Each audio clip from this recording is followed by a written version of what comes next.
नमस्कार दोस्तों, मैं पूनम शर्मा स्वागत करती हूँ आपका अपने चैनल पर। आज मैं लेकर आई हूँ आपके सामने श्रावण मास के महात्म्य का तीसरा अध्याय। श्रावण माह में की जाने वाली भगवान शिव की लक्ष्य पूजा का वर्णन किया गया है इस अध्याय में, तो ध्यान से सुनिए। सनत कुमार बोले, हे भगवान, आपने श्रावण मास का संक्षिप्त वर्णन किया। हे स्वामिन, इससे हमारी तृप्ति नहीं हो रही, अतः आप कृपा करके विस्तार से वर्णन कीजिए, जिसे सुनकर हे सुरेश्वर मैं कृतकृत्य हो जाऊं। ईश्वर बोले, हे योगीश, जो बुद्धिमान नव भक्त के द्वारा श्रावण मास को व्यतीत करता है, वह 12 महीनों में नक्त व्रत करने के फल का भागी होता है। नक्त व्रत में दिन की समाप्ति के पूर्व सन्यासियों के लिए एवं रात्रि में गृहस्थियों के लिए भोजन का विधान है। इसमें सूर्यास्त के बाद की 3 घड़ियों को छोड़कर नक्त भोजन का समय होता है। सूर्य के अस्त होने के पश्चात 3 घड़ी संध्या काल होता है। संध्या वेला में आहार, मैथुन, निद्रा और चौथा स्वाध्याय, इन चारों कर्मों का त्याग कर देना चाहिए। गृहस्थ और यति के भेद से उनकी व्यवस्था के विषय में मुझसे सुनिए। सूर्य के मंद पड़ने जाने पर जब अपनी छाया अपने शरीर से दुगनी हो जाए, उस समय के भोजन को यति के लिए नक्त भोजन कहा गया है।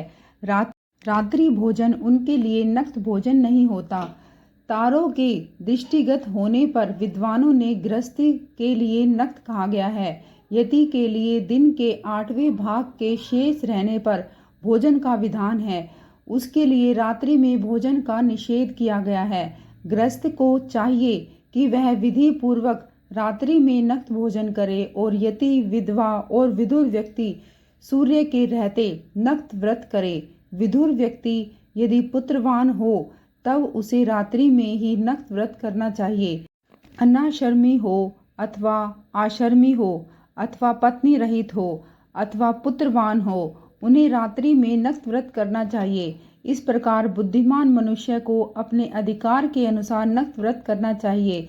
इस मास में नक्त व्रत करने वाला व्यक्ति परम गति प्राप्त करता है। मैं प्रातःकाल स्नान करूंगा, ब्रह्मचार्य व्रत का पालन करूंगा, नक्त भोजन करूंगा, पृथ्वी पर सोऊंगा और प्राणियों पर दया करूंगा। हे देव, इस व्रत को प्रारंभ करने पर यदि मैं मर जाऊं तो हे जगतपते, अपनी आपकी कृपा से मेरा व्रत पूर्ण हो।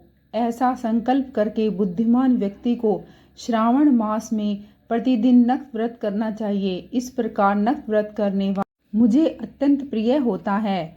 ब्राह्मण के द्वारा अथवा स्वयं ही अतिरुद्र, महारुद्र और रुद्र मंत्र से महीने भर प्रतिदिन अभिषेक करना चाहिए। हे वत्स, मैं उस व्यक्ति पर प्रसन्न हो जाता हूँ, क्योंकि मैं जलधारा से अत्यंत प्रीति करने वाला हूँ और रुद्र मंत्र के द्वारा मेरे लिए अत्यंत प्रीतिकर होम प्रतिदिन करना चाहिए।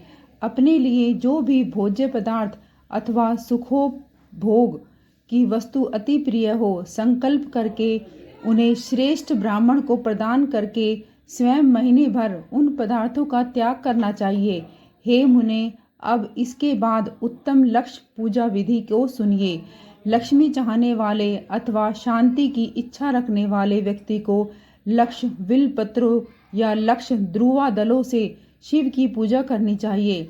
आयु की कामना करने वालों को चंपा के लक्ष्य पुष्पों अथवा विद्या चाहने वालों को व्यक्ति को मल्लिका या चमेली के लक्ष्य पुष्पों से श्री हरि की पूजा करनी चाहिए। शिव अथवा विष्णु की प्रसन्नता तुलसी के दलों से सिद्ध होती है।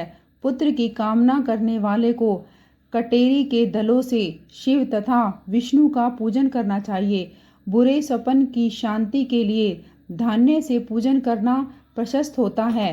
देव के समक्ष निमित्त किए गए रंगवल्ली आदि से विभिन्न रंगों में रचित पद्य, स्वास्तिक और चक्र से आदि से प्रभु की पूजा की जानी चाहिए। इस प्रकार सभी मनोरथ की सिद्धि के लिए सभी प्रकार के पुष्पों से यदि मनुष्य लक्ष्य पूजा करे तो शिवजी प्रसन्न होंगे। तत्पश्चात उद्यापन करना चाहिए, मंडप निर्माण करना चाहिए और मंडप के त्रिभाग परिमाण में वेदिका बनानी चाहिए। तदंतर पुण्याहवाचन करके आचार्य का वरण करना चाहिए और उस मंडप में प्रविष्ट होकर गीत तथा वाद्य के शब्दों और तीव्र वेद ध्वनि से रात्रि में जागरण करना चाहिए। वेदिका के ऊपर उत्तम लिंग तो भ्रद बनाना चाहिए और उसके बीच में चावलों से सुंदर कैलाश का निर्माण करना चाहिए। उसके ऊपर तांबे का अत्यंत चमकीला और पंच पल्लव युक्त कलश स्थापित करना चाहिए और उसे रेशमी वस्त्र से वेष्टित कर देना चाहिए। उसके ऊपर पार्वती पति शिव की सुवर्णमय प्रतिमा स्थापित करनी चाहिए। तत्पश्चात पंचामृत पूर्वक धूप दीप और नैवेद्य से उस प्रतिमा की पूजा करनी चाहिए और गीत वाद्य नृत्य और वेद शास्त्र और पुराणों के पाठ के द्वारा रात्रि में जागरण करना चाहिए। इसके बाद प्रातःकाल भली भांति स्नान करके पवित्र हो जाना चाहिए और अपनी शाखा में निर्दिष्ट विधान के अनुसार वेदिका निर्माण करना चाहिए। तत्पश्चात मूल मंत्र से या गायत्री मंत्र से या शिव के सहस्त्र नामों के द्वारा तिल तथा धृत मिश्रित खीर से होम कराना चाहिए अथवा जिस मंत्र में पूजा की गई हो उसी से होम करके पूर्णाहुति डालनी चाहिए। इसके बाद वस्त्र अलंकार और भूषणों से भली भांति आचार्य का पूजन करना चाहिए। तत्पश्चात अन्य ब्राह्मणों का पूजन करना चाहिए और उन्हें दक्षिणा देनी चाहिए। जिस जिस वस्तु में उमापति शिव की लक्ष्य पूजा की गई हो उसका दान करना चाहिए। स्वर्णमयी मूर्ति बनाकर शिव की पूजा करनी चाहिए। यदि दीप कर्म किया गया हो तो उस दीपक का दान करना चाहिए। चांदी का दीपक और स्वर्ण की वर्तिका अथवा बत्ती बनाकर उसे गोघृत से भरकर सभी कामनाओं और अर्थ की सिद्धि के लिए उसका दान करना चाहिए। इसके बाद प्रभु से क्षमा प्रार्थना करनी चाहिए और अंत में 100 ब्राह्मणों को भोजन कराना चाहिए। हे मुने, जो व्यक्ति इस प्रकार पूजा करता है मैं उस पर प्रसन्न होता हूँ। उसमें भी जो श्रावण मास में पूजा करता है उसका अनंत फल मिलता है। यदि अपने लिए अत्यंत प्रिय कोई वस्तु मुझे अर्पण कर के विचार से इस मास में कोई त्यागता है तो अब उसका फल सुनिए। इस लोक में तथा परलोक में उसकी प्राप्ति लाख गुना अधिक होती है। सकाम करने से अभिलषित सिद्धि होती है और निष्काम करने से परम गति मिलती है।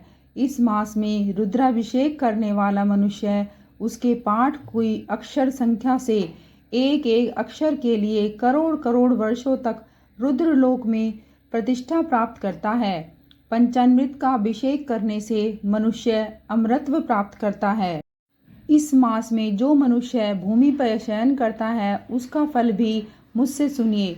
हे द्विज श्रेष्ठ, वह मनुष्य 9 प्रकार के रत्नों से जड़ी हुई सुंदर वस्त्र से आच्छादित बिछे हुए कोमल गद्दे से सुशोभित देश तकियों के युक्त रम्य स्त्रियों से विभूषित रत्न निर्मित दीपों से मंडित और अत्यंत मृदु और गरुड़ाकार प्रवाल मणि निर्मित अथवा हाथी दांत की बनी हुई अथवा चंदन की बनी हुई उत्तम तथा शुभ शैया प्राप्त करता है।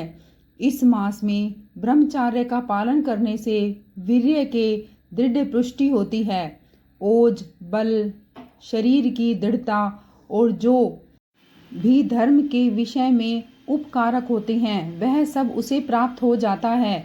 निष्काम ब्रह्मचार्य व्रती को साक्षात ब्रह्मा प्राप्ति होती है और सकाम को स्वर्ग और सुंदर देवांगनाओं की प्राप्ति होती है। इस मास में दिन रात अथवा केवल दिन में अथवा भोजन के समय मौन व्रत धारण करने वाला भी महान वक्ता हो जाता है। व्रत में अंत में घंटा और पुस्तक का दान करना चाहिए। मौन व्रत के महात्म्य से मनुष्य सभी शास्त्रों में सकुशल और वेदांग में पारंगत हो जाता है तथा बुद्धि में बृहस्पति के समान हो जाता है।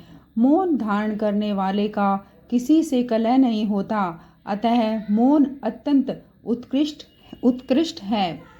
इस प्रकार श्री स्कंद पुराण के अंतर्गत ईश्वर सनत कुमार संवाद में श्रावण मास मातम्य में नक्त व्रत लक्ष्य पूजा भूमि शयन मौना व्रत कथन नामक तीसरा अध्याय पूर्ण हुआ।